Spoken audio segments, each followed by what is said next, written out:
2월 23일 새벽 말씀 묵상 기도회 시작하겠습니다.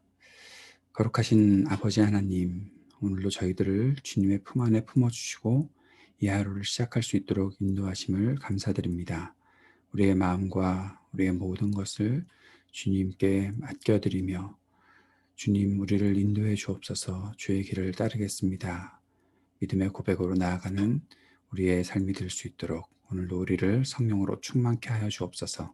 예수님 이름으로 기도합니다. 아멘. 찬송가 315장 찬송 함께 드리겠습니다.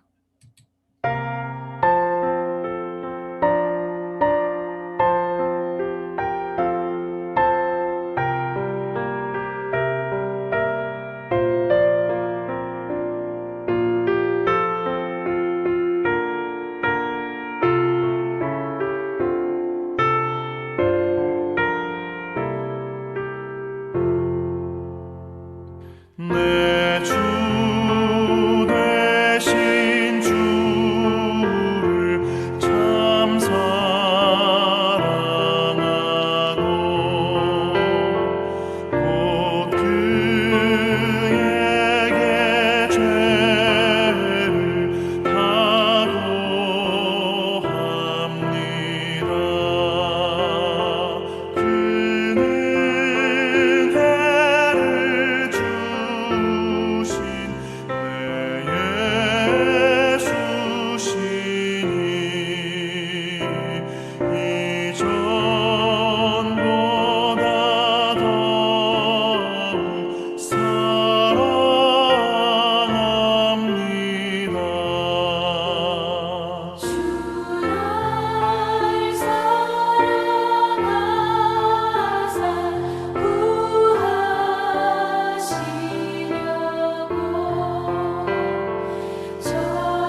함께 묵상할 말씀은 누가복음 16장 19절에서 31절까지의 말씀입니다.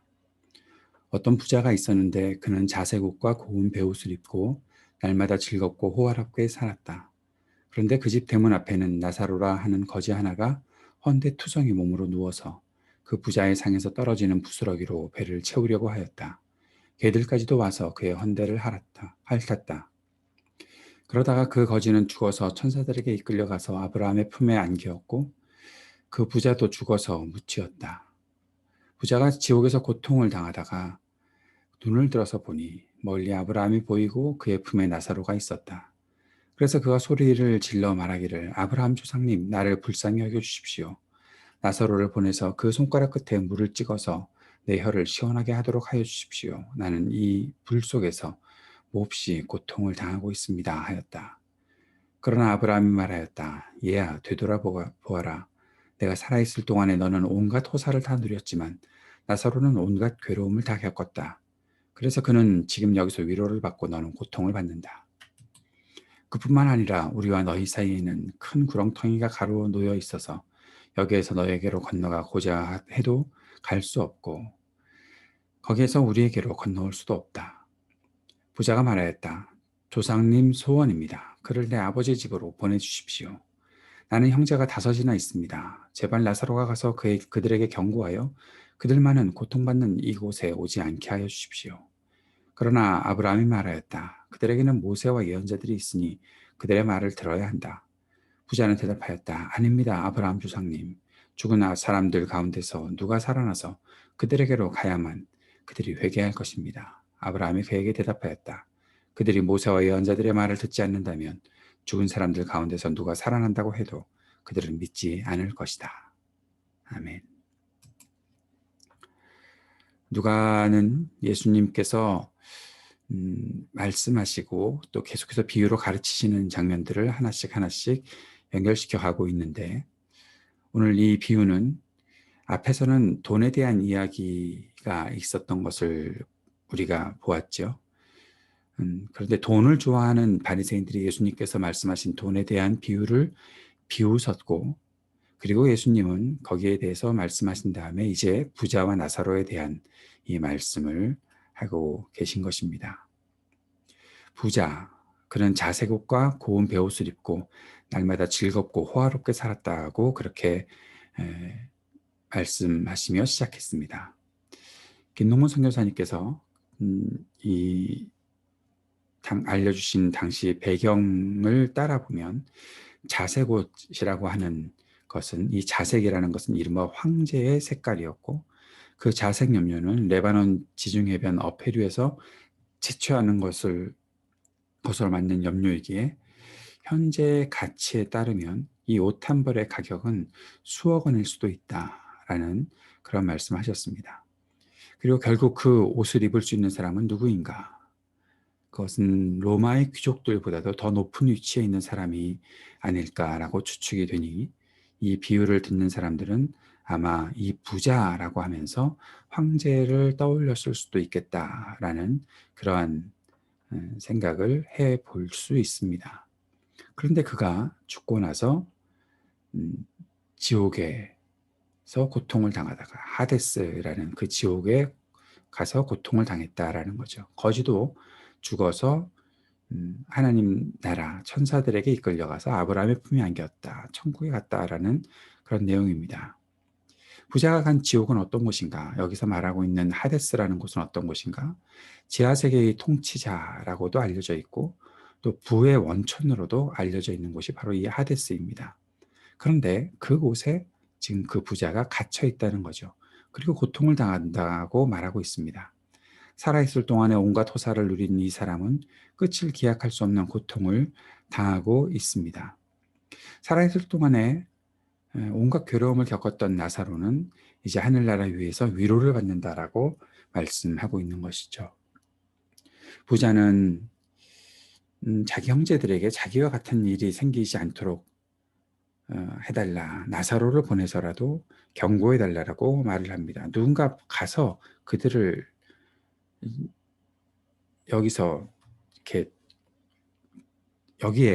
자기처럼 여기에 오는 그런 일이 없도록 해 주었으면 좋겠다라고 아브라함에게 전하고 있는 것이죠. 아브라함은 그렇게 할 수 없다라고 말합니다. 그러면서 모세와 예언자들에게서 이미 말씀이 전해졌다라는 거죠. 이 말은 부자 너도 모세와 예언자들의 말을 들었지 않았겠느냐. 그런데 너도 안 들었고 너희 형제들도 그렇게 안 듣는다면 결국 똑같은 일이 생길 수밖에 없다라는 것입니다. 이렇게 고통당하지 않도록 이미 하나님께서 예비해 주셨던 일들이 있었다라고 말씀하시는 것이죠. 재미있는 것은 오랫동안 이 거지 나사로가 부자의 집 앞에서 살고 있을 때에 이 부자는 나사로의 존재를 알았다는 거죠. 그리고 나사로를 보내서 그 손가락의 끝에 물을 찍어서 라고 얘기하는 것을 보면 분명히 부자는 나사로의 이름까지도 알고 있었다라는 것입니다. 그런데 그를 그냥 고통 속에 내버려 두었었던 것이다 라고 볼 수 있는 거죠. 늘 옆에 누가 있는 것이 분명한데도 불구하고 그것을 전혀 상관하지 않고 나만 잘 살면 된다라고 생각했던 것이 부자의 마음이다라는 것이었습니다. 그가 지금 후회하고 있지만 아브라함은 그에게 하나님께서 말씀하신 것을 듣지 않는다면, 지키지 않는다면 누가 어떠한 기적을 일으켜서 그에게 말을 한다고 하더라도 그는 듣지 않을 것이다 라고 말씀하시는 거죠. 예수님의 이 비유는 무엇을 어떻게 해야 한다라는 어떤 구체적인 말씀을 주지 않습니다. 먼저 그냥 단지 하나님께서 말씀하신 것을 듣고 그대로 살아가는 것이 중요하다라는 것을 말씀하시는 것이죠. 나사로의 이야기는 우리가 잘 아는 이 이야기, 부자와 나사로의 이야기는 우리가 잘 아는 이야기입니다. 그런데 더 넘어서 우리의 일상에서도 경험할 수 있는 이야기다라는 거죠. 우리 중에는 잘 먹고 잘 사는 부자가 있기도 합니다. 그리고 아무에게도 관심을 받지 못하는 가난한 이웃도 있습니다. 하나님 말씀 앞에서 사는 우리가 우리의 일상에서 보고 경험하는 일들을 어떠한 가치관과 또 어떻게 말씀으로 적용하며 살아야 할지 우리가 고민해 보았으면 좋겠습니다. 라이트 앤 딜라이트 이메일에 보내드렸던 그림이 있지요. 어떤 화가가 거지의 구걸하는 모습을 그려놓은 명품 그림을 보고 있는 부자들의 모습. 그런데 그 거지는 그 자리에 그대로 정말 그 옆에 있었다라는 그 그림을 여러분 한번 꼭 보시며 우리의 모습은 어떠한지 잘 비춰볼 수 있는 시간이 되었으면 좋겠습니다. 오늘도 우리가 함께 드리는 이 기도의 제목들을 가지고 기도해 주시기 바랍니다. 이 땅의 어려움들을 잘 극복할 수 있도록 기도해 주시고 전윤수 형제의 치유와 회복을 위해서도 우리 청년들을 위해서도 기도해 주시고 우리 교우들의 가정과 우리 자녀들을 지키시고 성숙하게 하시고 믿음을 가질 수 있게 하시기를 위해 기도해 주시기 바랍니다. IT를 위해서 또 IT의 전국 안정을 위해서 이도널 선교사님의 모든 사역을 위해서 기도해 주시고 우리 교회와 또 예배 성경 공부 또 이 땅 미국과 북한과 한국을 위해 기도해 주시며 이 땅의 여러 어려움들을 잘 극복해 나갈 수 있는 지혜와 힘을 허락해 주옵소서 간절히 기도했으면 좋겠습니다. 이 땅에 세우신 주님의 교회들의 부흥을 위해서도 함께 기도해 주시기를 바랍니다. 함께 기도하며 이 하루를 시작하겠습니다.